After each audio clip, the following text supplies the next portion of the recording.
السلام علیکم۔ حور کی آواز چینل میں آپ سب کو خوش آمدید کہتی ہوں۔ آج جو میں کہانی آپ کے ساتھ شیئر کرنے جا رہی ہوں اس کا نام ہے دکاندار اور عورت کی کہانی۔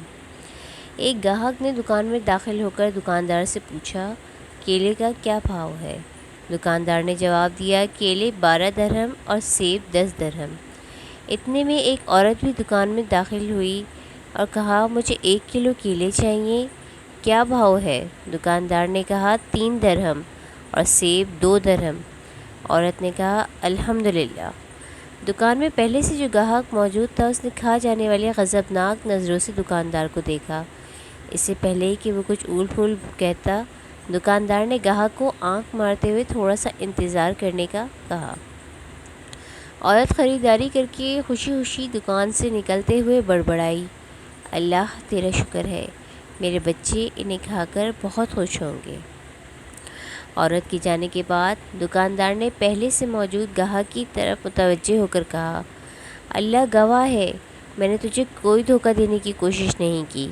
یہ عورت 4 یتیم بچوں کی ماں ہے، کسی سے بھی مدد لینے کو تیار نہیں۔ میں نے کئی بار کوشش کی اور ہر بار ناکامی کا سامنا ہوا۔ اب مجھے یہی طریقہ سوجا ہے کہ جب کبھی آئے تو اسے کم سے کم دام میں چیز دے دوں۔ میں چاہتا ہوں کہ اس کا بھرم قائم رہے اور اسے لگے کہ وہ کسی کی محتاج نہیں۔ میں یہ تجارت اللہ کے ساتھ کرتا ہوں اور اس کی رضا اور خوشنودی کا طالب ہوں۔ دکاندار کہنے لگا، یہ عورت ہفتے میں 1 بار آتی ہے، اللہ گواہ ہے، جس دن یہ آ جائے اس دن میری بکری بڑھ جاتی ہے اور اللہ کے غیبی خزانے سے منافع 2 چند ہو جاتا ہے۔ گاہک کی آنکھوں میں آنسو آ گئے۔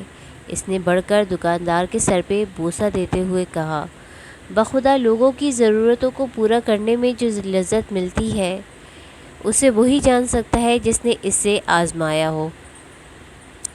آج کل کے اس مہنگائی کے دور میں بہت سارے ایسے لوگ ہوں گے جو اپنے بچوں کی چھوٹی چھوٹی خواہشات مار دیتے ہوں گے صرف مہنگائی کی وجہ سے۔